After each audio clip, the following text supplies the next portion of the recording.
Good afternoon or good morning or good evening to you. Thank you for being here at this webinar. We'll get started in just a minute, so feel free to relax or grab a cup of coffee or something and can settle in. We'll be here for an hour together, so thank you for being with us today.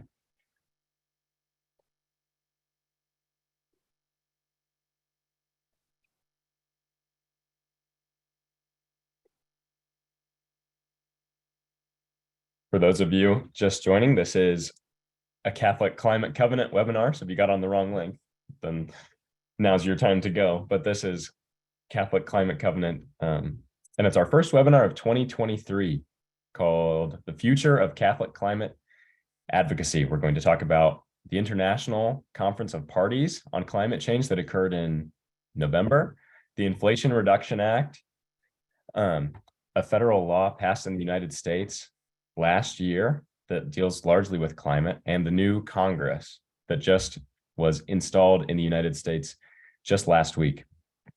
So now that I have 12:01 here in Omaha, Nebraska, I'll introduce myself and then we can move forward. My name is Henry Glenn. I am blessed to serve as a policy advisor for Catholic Climate Covenant, which is the U.S. public policy and education and advocacy arm of the United States Church that deals with climate change. So I'm happy to be here. I'm also a senior at Creighton University in Omaha, Nebraska. So I'm in the very middle of the country, but blessed to do this work with some wonderful colleagues and to be with speakers like the ones that we're going to hear today. So quickly, we'll open with just a little bit of logistics. This is old news to anybody who's attended a Covenant webinar before, but this webinar is being recorded, and then a link to the recording will be sent to everybody who registered within the next couple of days. Okay, so be watching for that email so that you can go back and watch some of what we'll see today. Please feel free during the webinar to type your questions into the Q&A box, which is at the bottom of your screen. And if you know who the question would be directed to, you can indicate that. There should be some time at the end of our presentation that we can go through questions of these wonderful speakers that we're going to have. We're blessed to have so many people on today. This is going to be wonderful. And I invite you all to take a moment of silence. We're going to open with prayer as we talk about the future of Catholic climate advocacy. So this prayer for the climate and our common home is adapted from the Catholic Association for Overseas Development's intercessions for the COP27 conference. So in kind, in your room, wherever you are, you're welcome to respond with the prayer response in blue. But let us bring our prayers to God, who created the earth and all within it. We pray for world leaders, that they may all work together through the decisions taken to protect the planet and all who live within it. Lord, in your mercy, hear our prayer. We pray for the Church. May we discern our roles and tasks arising from the decisions made at COP27 and take action to achieve them. Lord, in your mercy, hear our prayer. We pray for the world, that our collective actions will begin the long process of repair to the damage we have caused our common home, and that God will help us become better stewards. Lord, in your mercy, hear our prayer. We pray for our parish and local community, that decisions made in our parish life will help us live simply, sustainably, and in greater solidarity with the earth and all life within it. Lord, in your mercy, hear our prayer. O God, who calls all people to justice and care for the earth, hear and grant these prayers through Christ our Lord. Amen. Thank you all for starting this wonderful hour together. I am blessed to be accompanied by two wonderful speakers here today to speak about the important international perspective on climate change and faith-based advocacy that leads us to the advocacy that we here in the United States will be doing. The first speaker that I would like to introduce and invite to share her insights with us is Ms. Lindsay Fielder Cook. She works as the climate change representative at the Quaker United Nations office, and her work there focuses on climate change and environmental degradation as a peace and justice concern. She's been on the front lines of this fight for many years. She has advanced training in the field, and she's just a wonderful peacemaking person. So I'm very excited to have Lindsay share some of her insights with us today. Please remember to type your questions in the chat, but without further ado, Lindsay, please take it away. Thank you, Henry. And I also just want to thank Paz and Jose from the Catholic Climate Covenant, who I've been in contact and working with for a number of years, and bless you all. I also want to give my appreciation for the Laudato Si, which has been a landmark for us and continues to be such a grounding in our work. And I will refer to this in the advocacy at the end of what I'm saying today. And I want to thank the Catholic community, because in the climate work, particularly your support and commitment for social justice rings so strongly. We do a lot of interfaith work, and I just want to uphold how much this has made a difference to our work there. I'm going to speak for about 15 minutes, and I want to start with some brief lessons that I have learned as a faith voice in the climate advocacy on the international level. I want to talk about the COP27 in Egypt, the achievements and frustrations, and then some suggestions on next steps in faith advocacy. And on brief lessons, just to say, I am actually from the US. I was born in the US and raised, but I was educated in the UK, and I've lived outside the US basically since 1983. So I have this kind of world perspective, but with my heart back in the States. And I have been a Quaker since my 20s, so not birth Quaker. And my work initially was UN humanitarian and human rights work in conflict zones. So I come to climate change from a peace and justice effort, but also having returned to graduate work on climate change, the peace building side and the justice side of this whole challenge to us is very profound in our work. And then finally, our work is focused at the international climate change negotiations. We have brought negotiators from different countries together in what we call quiet diplomacy since 2013. We are also the only faith-based organization that is an observer, official observer at the Intergovernmental Panel on Climate Change, the IPCC, which brings all the science together to inform our governments. So we have an unusual role there as a faith voice.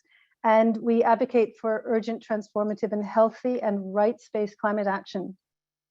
And the lessons I want to just share briefly with you first before talking about the COP is that the faith voice in climate advocacy is more powerful than we realize. It is considered less political and more genuine in its concern for people and nature. And I cannot underestimate that. The faith voice can speak to the moral call to conscience. And that is extremely important in this work. And the moral call is critical because we know as human beings what is happening. We have more than enough science. We know what activities are driving climate change and ecological destruction. And we also are aware that climate change is a symptom. It is a symptom of a greater challenge on how to live sustainably and justly on the earth. And that the climate change as a symptom is related to other symptoms. So these unprecedented rates of climate change, of global warming, of species extinction, of land degradation and ocean warming, et cetera, are often driven by the same activities. So those transformation of root causes are part of the transformation for a healthier world. I also will share the lesson that every 0.1 Celsius rise counts. Every step counts. It is not too late to stop what is considered unmanageable and unimaginable, what it would be approximately a 4 Celsius rise by 2100 if we continue the way we're going. And that what we do defines our children and future generations' lives. So this is about transformation, and this is also about facing money and power interests. So this was my 9th COP. And in talking about the COP27, I want to just give you background on why this COP was different from the last one. It was seen as a new COP. It was seen as a COP coming out of Glasgow where they had, we've finished the Paris Agreement, we've now finished most of the guidelines. This COP was to focus on implementation. And in talking about implementation, it was also in Africa as a developing country COP and an African COP. And the Egyptians prioritized financial and practical challenges facing implementation and looking at the global stocktake for next year. And they focused on loss and damage. And I cannot stress this enough, because this is why this COP was special. It's often viewed as one that was seen as less effective, etc. But for me, this COP was a developing African COP, and it focused on those needs.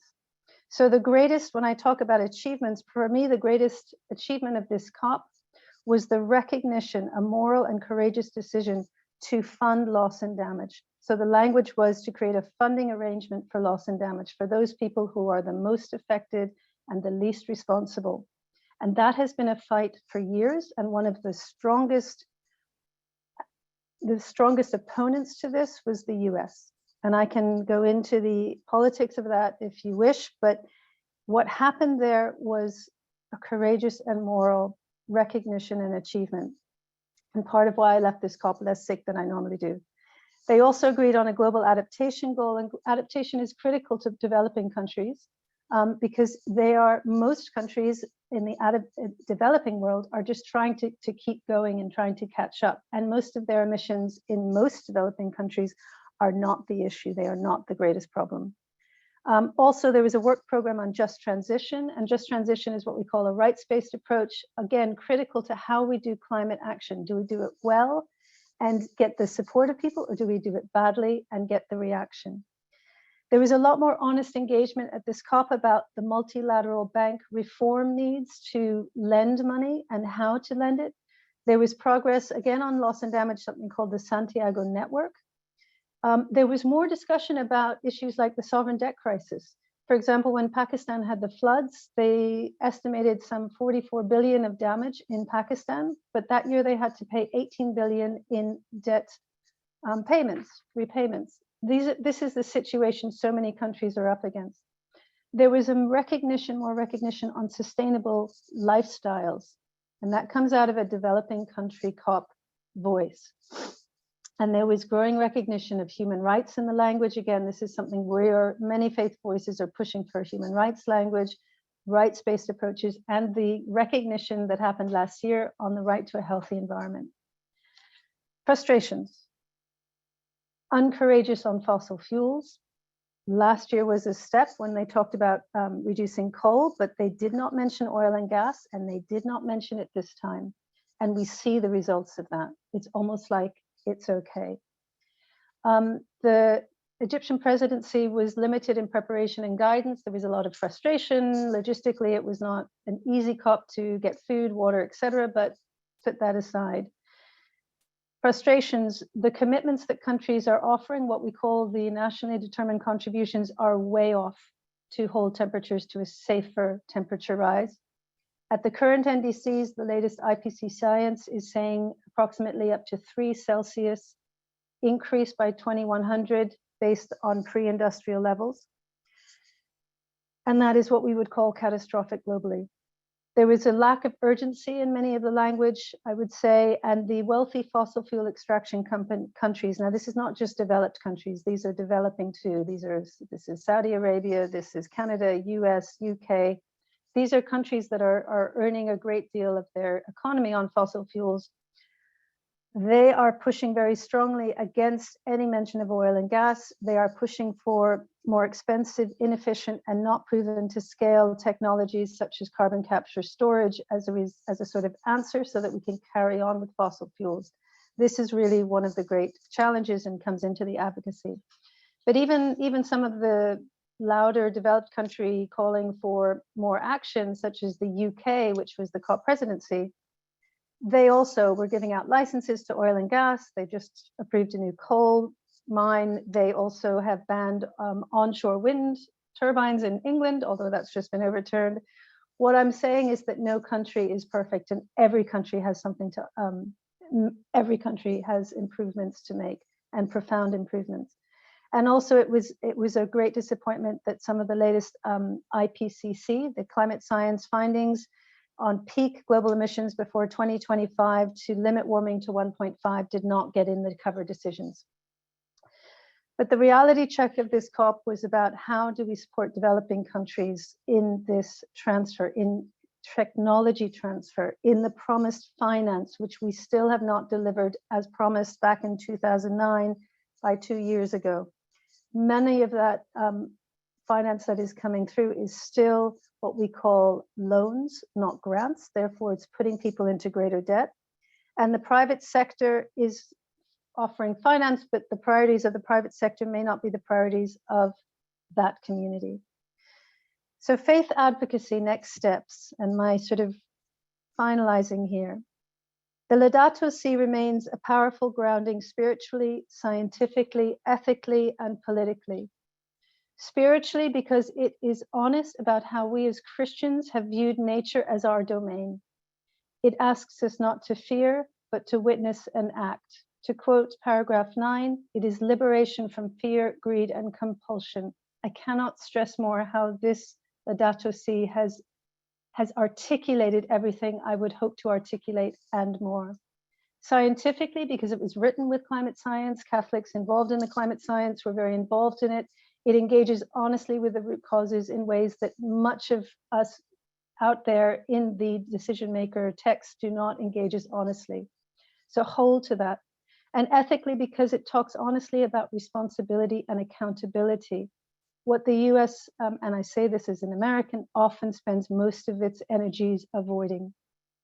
Politically, all of the above, because the faith-based advocacy is the voice that is often hardest for decision makers to dismiss. They will dismiss the climate activists, they will dismiss the youth, they will dismiss the environmental defenders, they will put them in jail, but the faith communities is such a powerful voice when it is united. And an interfaith, we work across the board at the COP with our different faith communities.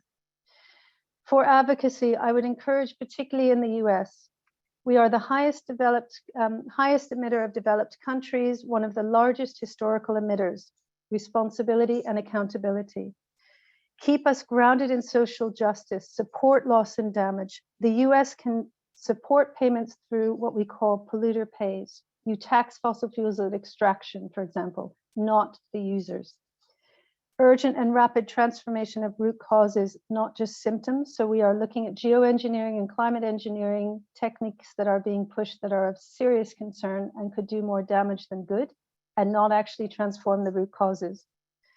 Supporting what we call faith-based approaches and human rights-based approaches, and that would include just transition, gender, human rights, the rights of Indigenous peoples.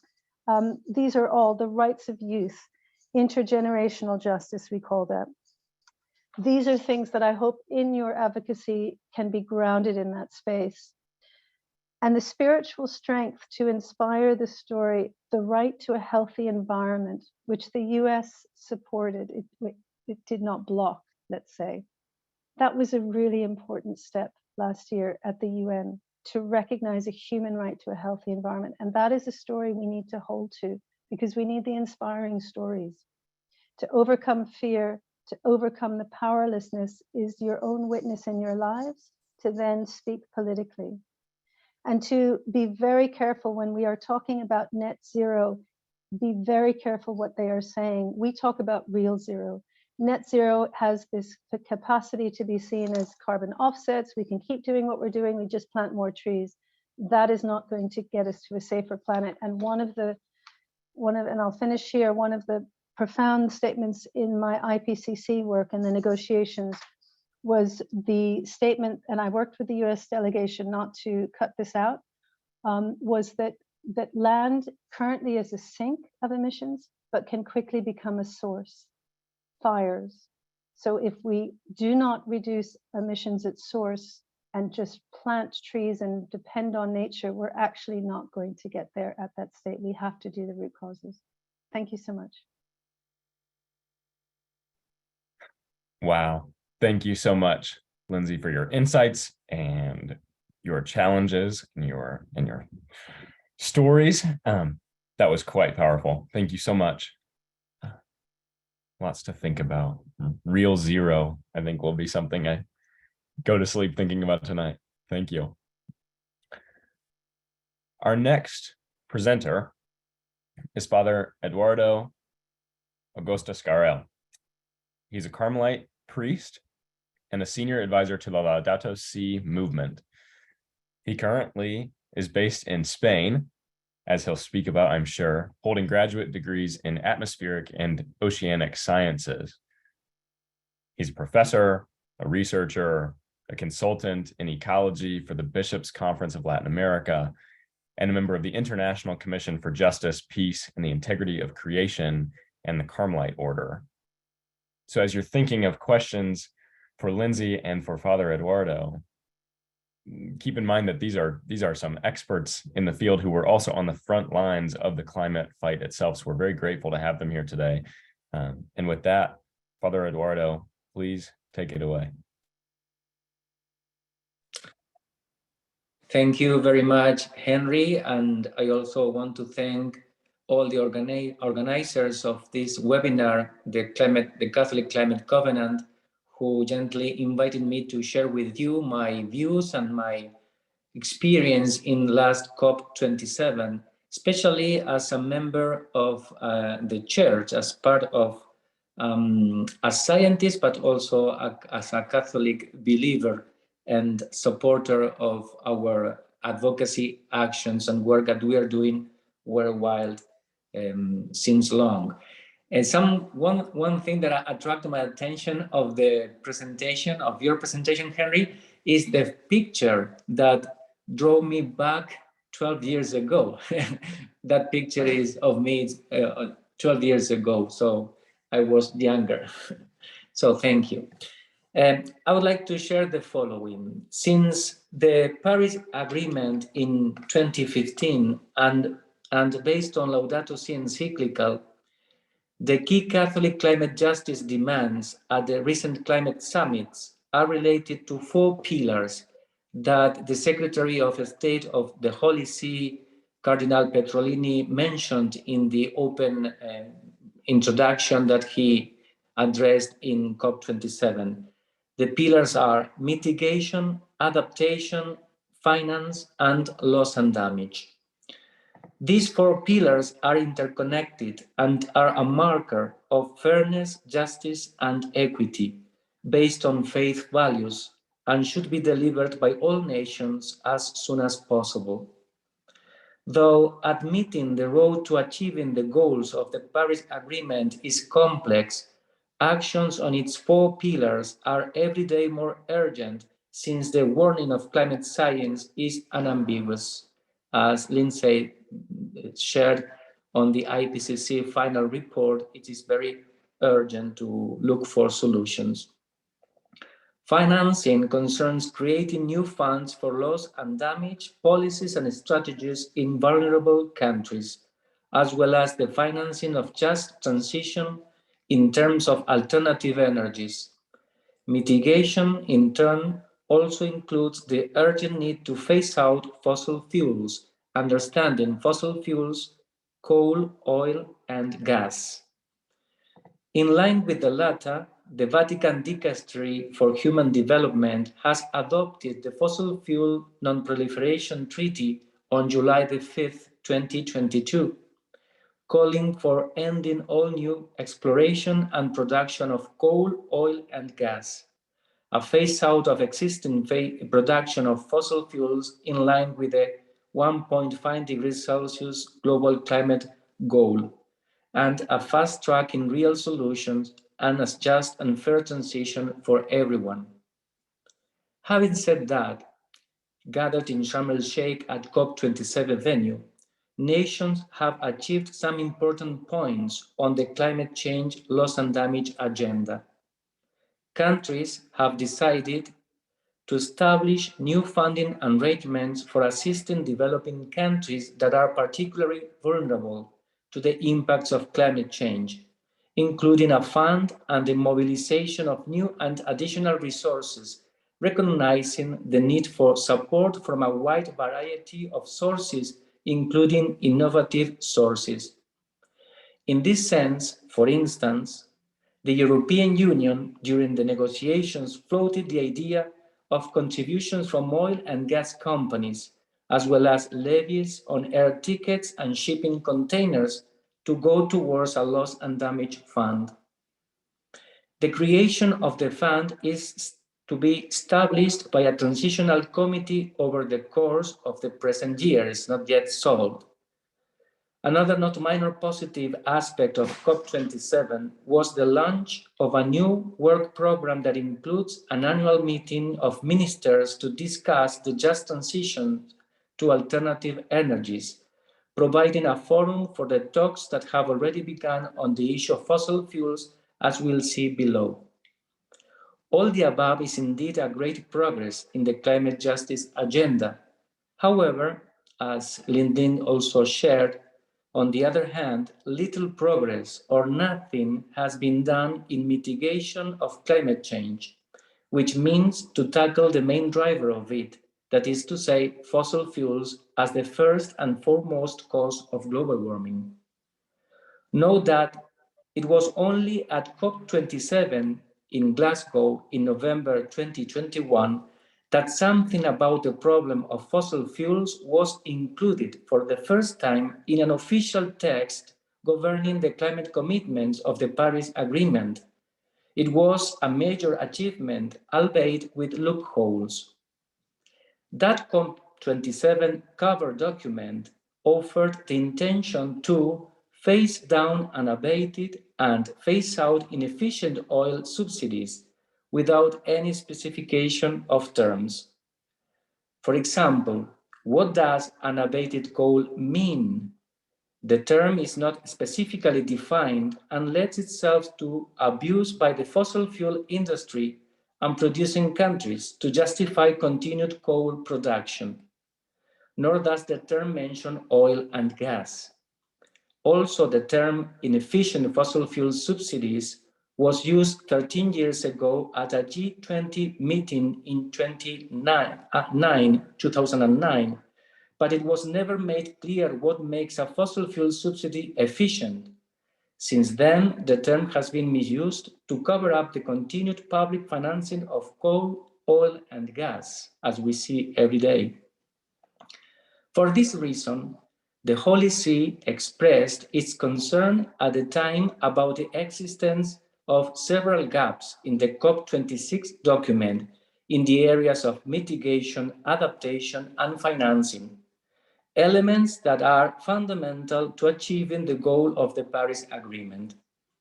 The Church understands that mitigation of climate change unfailingly passes through the phasing out of fossil fuels, as climate science indicates, and Pope Francis already mentions in Laudato Si, paragraph 165. In this COP27, the final document ended up being a hopeless copy and paste from COP27 cover paper on this key issue of fossil fuels. The same words and the same loopholes and inaccuracies that leave room for any interpretation, such as greenwashing and reliance on as yet unproven technology. There is an inclusion of a transition to low emission energy, which is essentially gas, that is a source of greenhouse gases. Could this procrastination be that there are some countries that think of climate geoengineering as a solution to the problem? That's my question. Let us hope this is not the case, because things could get worse in future. In this sense, the outcome of COP27 is deeply disappointed for the Catholic community, who hoped and worked for an advanced agreement on fossil fuels phase out. With nearly 25% more delegates from fossil fuels related companies at COP27 than at COP26, some national delegates were fond of watering down the Glasgow Agreement. There were several proposals regarding the elimination of fossil fuels, that is, to make progress from the previous document, such as that of India, which in days prior to the closing of the COP27 proposed a phase down not only of unabated coal, but also of all fossil fuels. An attempt to move forward with respect to what was agreed at COP26, but it did not succeed. What was clear, nonetheless, is that some countries, including, pitifully to say, United States, are stubbornly refusing to heed the warnings of climate science, which clearly stated in the latest report of the panel of experts, the IPCC, that it is urgent to halve carbon dioxide emissions by 2030. The important thing to note is that these are about 20 countries with a strong oil interest that until the last moment monopolized the discussion to water down the language of the document. They said, for instance, the convention should address emissions and not the origin of emissions. On the contrary, more than 80 countries, that is in COP26 Glasgow, non-country spoke on fossil fuels phase out, but this time 80 countries, including the Holy See, because you know that Holy See now is a party state and can make decisions, policy making, they requested that the elimination of fossil fuels be formally included. And this is a progress. This growing critical mass of countries is a sign of hope for the next COP28 in the Arabian Emirates. We as LSM, the dicastery, and together with other civil organizations and the people of the Non-Proliferation Fossil Fuels Treaty, we are working to make this critical mass of countries grow in the present year in order to make a profound difference in climate change and mitigation. Our priorities are fossil fuels divestment by our Catholic institutions. We need to still work on that a lot because there are many Catholic institutions that still refuse to divest from fossil fuels. This is very critical to be coherent with our faith and our behaviors, and also to achieve the government's support and call for a fossil fuels non-proliferation treaty, which is a binding international future law that would help us to overcome the issue of fossil fuels burning and the problem of climate change. So this is more or less my personal evaluation, the main outcomes of this COP27 climate summit. And I open now the floor for your questions, if there are something. Thank you. Thank you, Father Eduardo. I appreciate it, especially your comparison between COP26 and COP27. I think sometimes they can all kind of run together for me. I can think of, oh, the COP, it's the same thing every year. But no, you demonstrated that we're making progress toward naming the root cause of the issue and not just the symptoms, getting to the actual justice issue, which is that fossil fuels, when they're burned, cause climate change and global warming. And that needs to be clear for all of us. So we'll take some time here in just a few minutes to answer questions of both Lindsay and Father Eduardo's presentation. But before that, unfortunately, I'm going to talk a little bit more at you to draw down from this international perspective, which is so important to have these international agreements that countries can sign on to and come up with ideas about, and that the Vatican can be a player. We're so grateful for that as well. But it translates, as we've said, Lindsay said that this COP, more than any other, is focused on implementation. And that's what we're focused on here in the United States in a very new way this year. So I'll share my screen here quickly, and we can walk through what Catholic climate advocacy might look like in, oh, I'm sorry, that's the wrong. Here we go.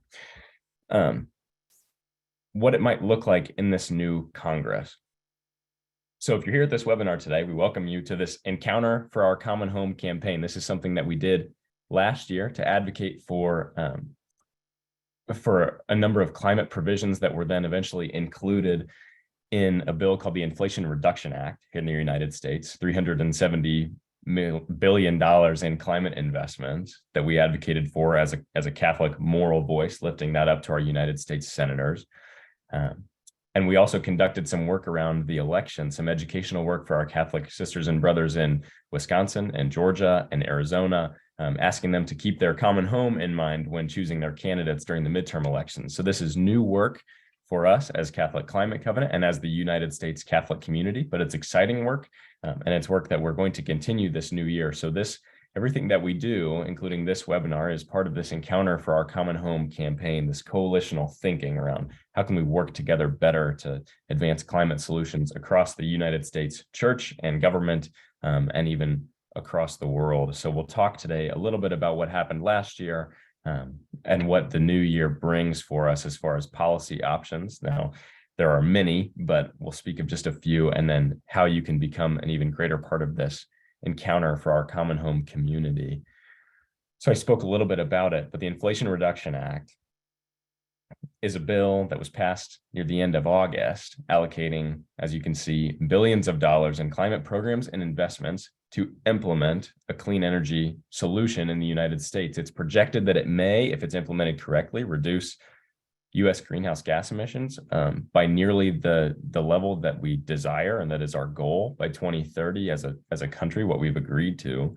Now, lots of work needs to happen to make sure that that can be a reality, but we were pleased to see, especially, that it allocates money directly to impacted communities for improvements in air and water quality that could, and I found these numbers amazing, that could help avoid up to 4,000 premature deaths, and in the 100,000s of asthma attacks could be reduced by 2030, because clean air affects everybody and is a true communitarian response to a climate crisis that is driven by dirty air and by fossil fuels. It also is focused on families, allowing families and businesses, but also individuals, to take advantage of more clean energy tax credits as we lower fossil fuels and raise up clean energy in this country. It needs to be made more affordable to level the playing field for everybody who wants to be part of this. And that goes along with a different law that was passed last year in the United States called the Bipartisan Infrastructure Law, which makes clean energy projects cheaper and more efficient for folks who are building new buildings and conducting new projects, including homes. So that's what happened last year. The new Congress, as you may have read about in the news or heard about over the last couple of weeks, has begun. It's the 118th. The House of Representatives elected a speaker late last week, and it changes the way that we look at climate advocacy in the United States. The past 2 years have been kind of under a single party control of the presidency and the House of Representatives and the United States Senate to pass laws through. The House of Representatives now, you can see, has a slight Republican majority in the House, which means that climate advocacy is going to look just a little bit different, and we're going to have to go about it in a different way, without the guarantee that the majority of legislators would support climate provisions in the same way that we're used to them supporting them in the past couple of years. Some of the things that the House of Representatives has vowed to do and has already done is to conduct more investigations into how the United States government approaches climate policy now. So the United States Environmental Protection Agency will be undergoing more intense scrutiny in the next 2 years by virtue of Republican Party controlling the House of Representatives and conducting that oversight.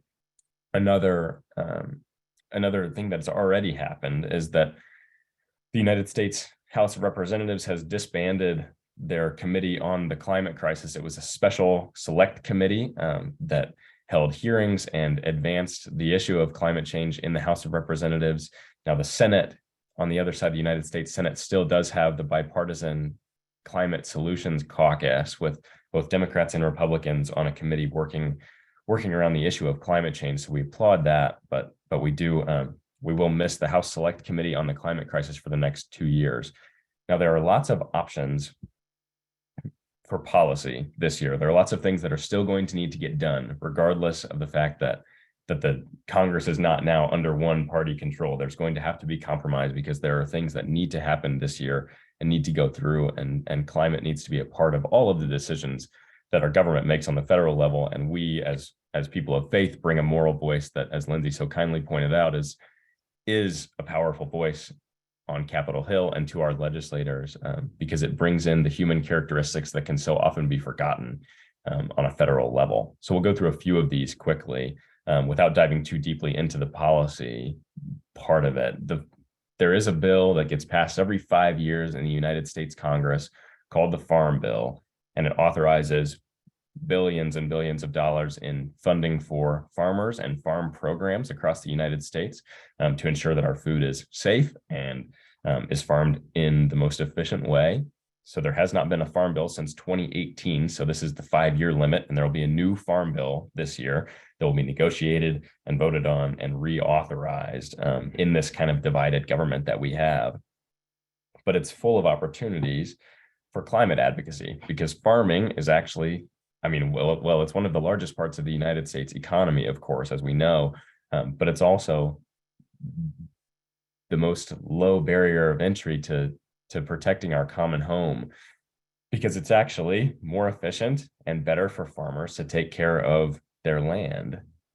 And sometimes in the past, that has been maybe a more expensive method or a less profitable method to plant cover crops, or to practice regenerative farming, or to move crops around crop rotation. But we know that that's healthier and better for the ground, and in the long run for the farmers, especially farmers who are running small businesses, which is an important part of the American economy. So farmers will have the opportunity in this farm bill to have input about getting more money to cut their methane emissions, especially from cattle, but also from natural gas that occurs on farmland.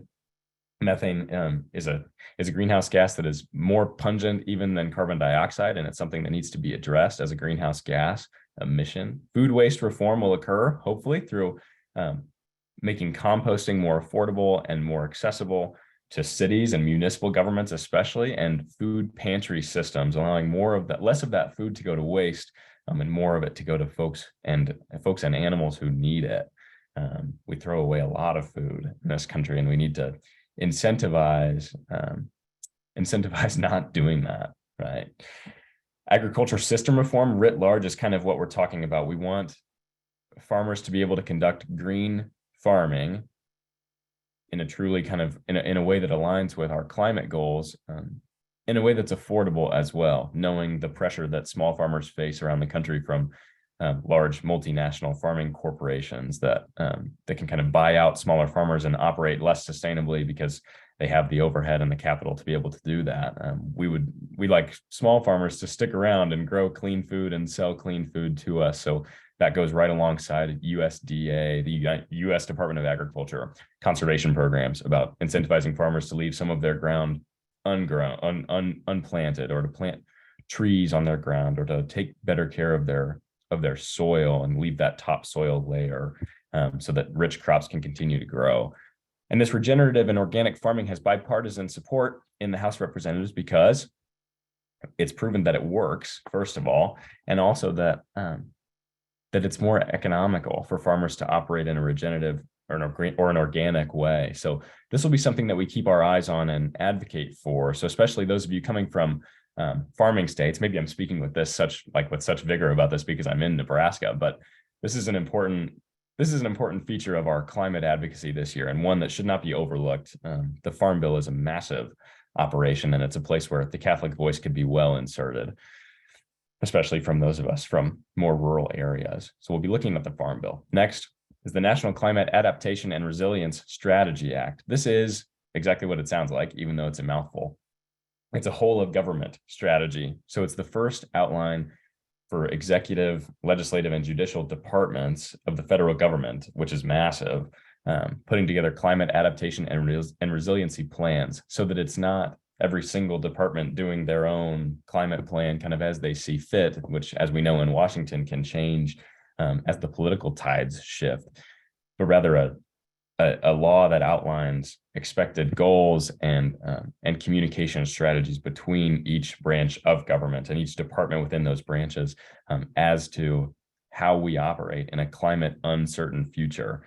This bill was introduced last year and there just wasn't time for it. So we expect it to be reintroduced this year in both the House and the Senate in a bipartisan form that's its champions in the United States Senators Lisa Murkowski and Chris Coons, two senators who also serve on the Bipartisan Climate Solutions Caucus and have contacts across the Senate about getting this through. So this is something that wants to happen, and it's not necessarily maybe as attractive as a name of some other bills that will go through, but this is massively important. You may have already heard about the United States Postal Service transitioning toward electric vehicles. That needs to happen across the board. Think about how much land and how many people and how many buildings are connected to the United States federal government. If you think about national parks and every city and every state, and of course, Washington, D.C. But this National Climate Adaptation and Resilience Strategy Act is something that we expect to come up relatively quickly, and we'll be excited to work on it. The Environmental Justice for All Act is our third item today. You may have heard of this already. It's come up in a couple of different Congresses. It establishes some important justice issues as requirements and advisory bodies and programs, shifting the focus of the United States to when we talk about climate, we need to be talking about environmental justice, which is the disproportionate adverse effects on communities of color, low-income communities, and in tribal and indigenous communities here in the United States who, while contributing the least to the environmental crisis, often suffer the greatest effects and can kind of just be beaten down again and again by U.S. programs that are designed to address climate change, and yet they are forgotten about, right? Their community is forgotten. So that needs to become a priority. Although this bill has not yet had bipartisan support that it would need to pass both the House and the Senate this year, I expect it to still be held up as even more of a prophetic measure by Democrats in the House of Representatives advocating for climate, advocating for environmental justice as a way of saying, hey, even if we're not going to pass this year, we need to include more environmental justice provisions in everything that we do, in every bill that we pass, including the Farm Bill, including the National Climate Adaptation and Resilience Strategy Act. So the EJ, Environmental Justice for All Act, is something that you'll likely hear about this year and that will take action around as appropriate, but with the expectation that it is a prophetic measure to go alongside some of these other bills that must be passed in this next 2 years of a divided Congress. We still have hope for the Environmental Justice for All Act. We will not be giving up on it. International climate finance is maybe something that you wouldn't connect directly to United States advocacy work for Catholic Climate Covenant or other organizations, but President Biden at COP27 doubled the United States pledge to the Adaptation Fund, the Global Climate Adaptation Fund, to $100 million, and then announced over $150 million in new support to accelerate the adaptation and resilience plan across the continent of Africa, which, as we know, contributes very little to the environmental crisis, and yet is beginning in extreme ways with drought and flood to experience the effects of the environmental crisis. We hosted a webinar late in 2022, on what's called a debt swap or International Monetary Fund and World Bank reform.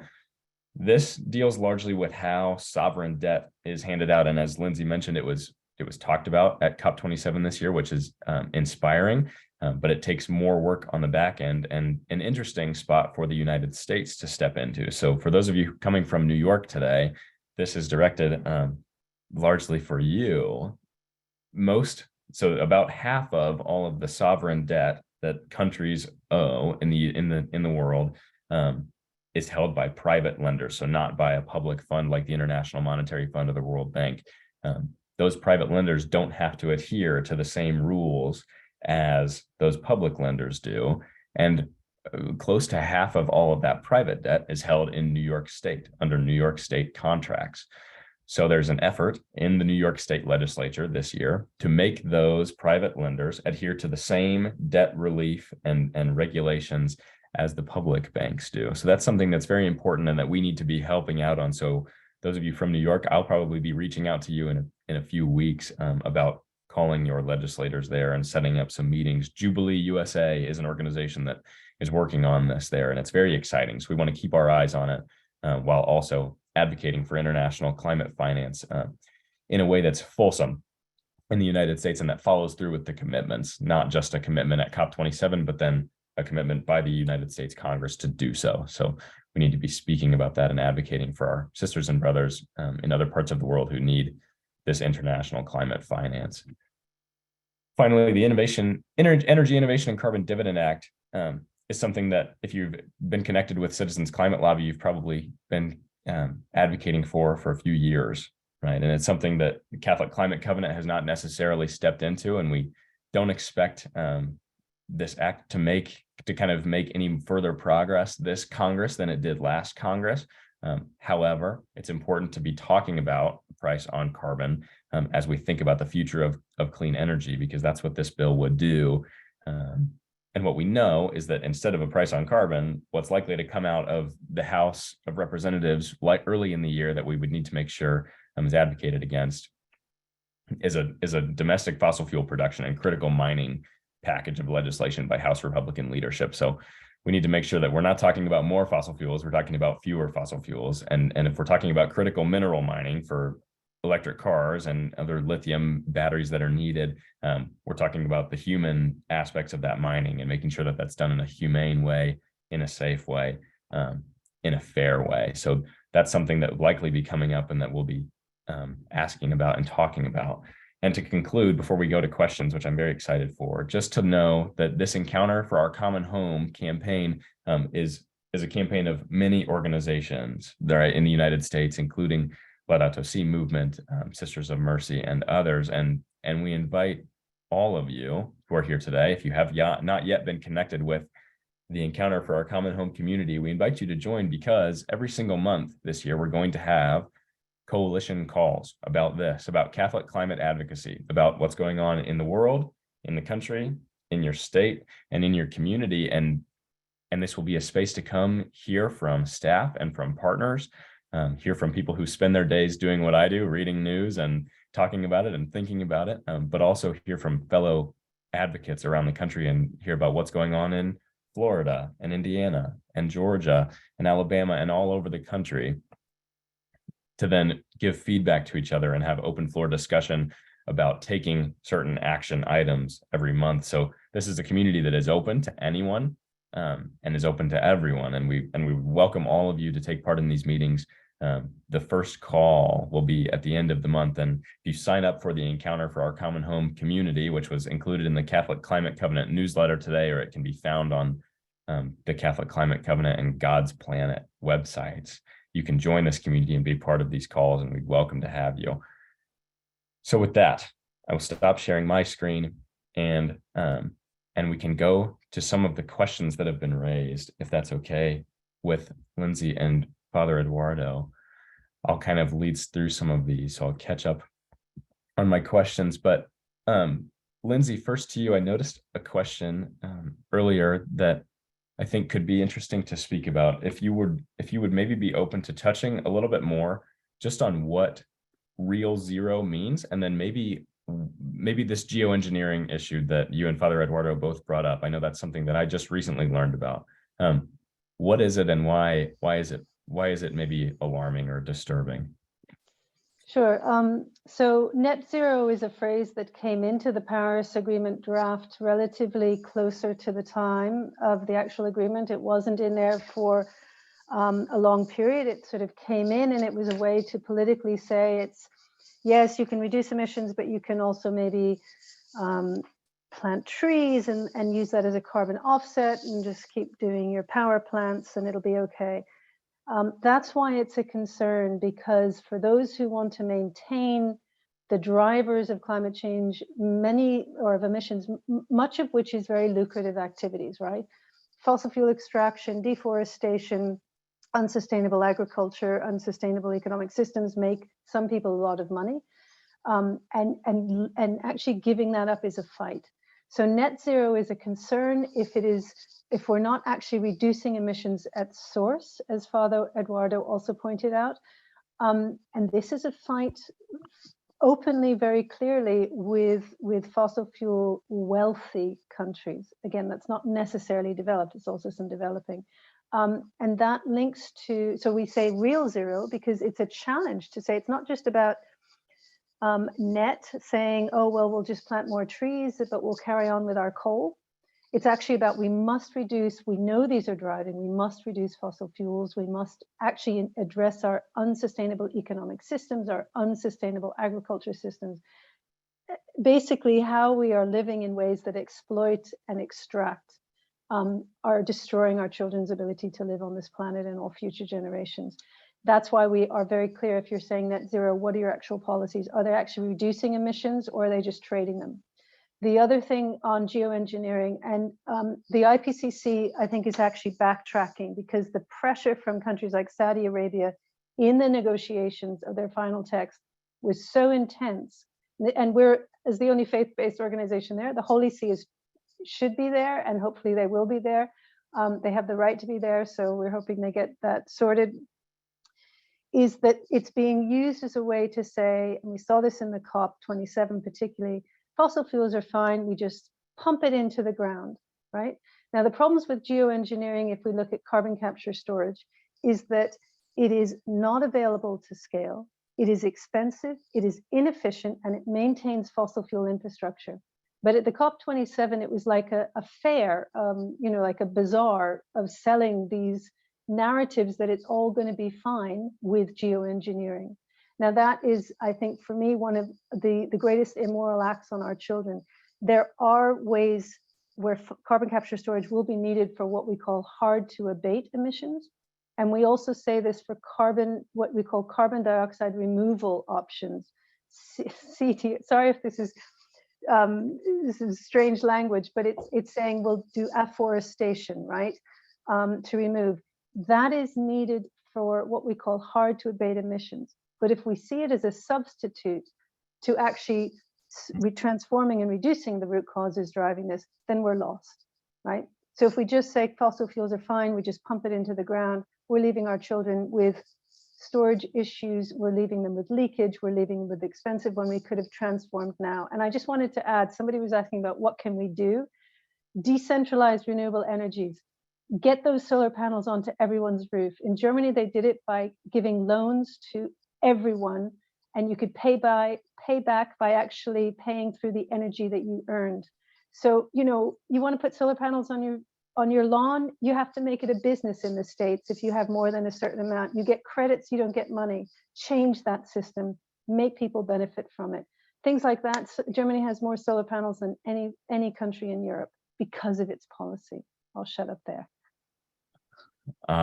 That's fantastic. Thank you so much. Thinking of an add-on instead of just a replacement. That's what we need to be going toward. Father Eduardo, wondering if you would be able to repeat, people are very interested in your 4 pillars. Could you repeat your 4 pillars that you were speaking of? I think it was near the beginning. Yeah, financing, mitigation, loss and damage, and adaptation. These are the 4 pillars that are mentioned. I can share, also you can look for Cardinal Petrolini communication that he addressed in the name of the Holy See.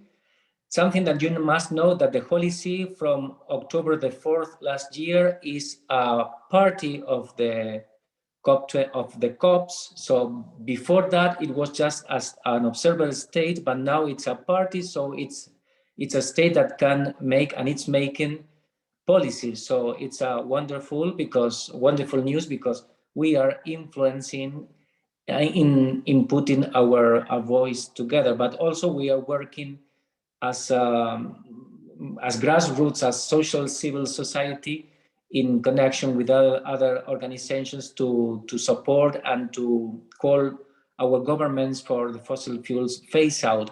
I support what Lindsay say about we need to phase out fossil fuels. There is no alternative in the sense, okay, let's reduce a little bit or make some changes. We need a drastic change in our energy consumption. That's why we also, not only it's a matter of changing into clean energies, but also of simplifying our lifestyles. We need to reduce our energy consumptions, overall energy consumptions, because it's also a matter of biodiversity collapse. We are destroying the planet in the way we are consuming goods of our common earth. So we need to change that also. And about geoengineering, that as a climate scientist, I'm a bit afraid of some outside the blue zone of COP27. There were some side events relating, speaking on geoengineering, that it's just to simplify the context, is just to to put like small umbrellas in the lower stratosphere to cut the input of solar energy. So you continue releasing carbon dioxide and greenhouse emissions, but you are just lowering the energy income from the sun. But that is a tragedy, because at any time that can fail, it will fail, and we are constructing that way energy bomb that will be massively destructive. So let's better not to think about that alternative that is not scientifically good one. No, any climate scientist will approve that kind of strategies, because it's a bad road. But the United States is the leading country in such projects, scientifically, in a scientifically way, and also pilot projects. There are some pilot experiments that have shown some results, dangerous results, in fact, because we have to decide in what regions you want really to destroy and what other regions you really will support with that kind of technology. So it's not a good technology. Better not to include that narrative in our COP discussions in the future. We have to keep that away. And we will include also in our Catholic narrative some messages in the coming months and years preventing that possibility. So thank you. That's what I want to share with you. Thank you. Thank you, Father Eduardo. Changing how we think about finance, mitigation, loss and damage, adaptation. We are, unfortunately, at time. This hour has gone quickly. Lindsay, I saw you had your hand raised. Do you want to say something else?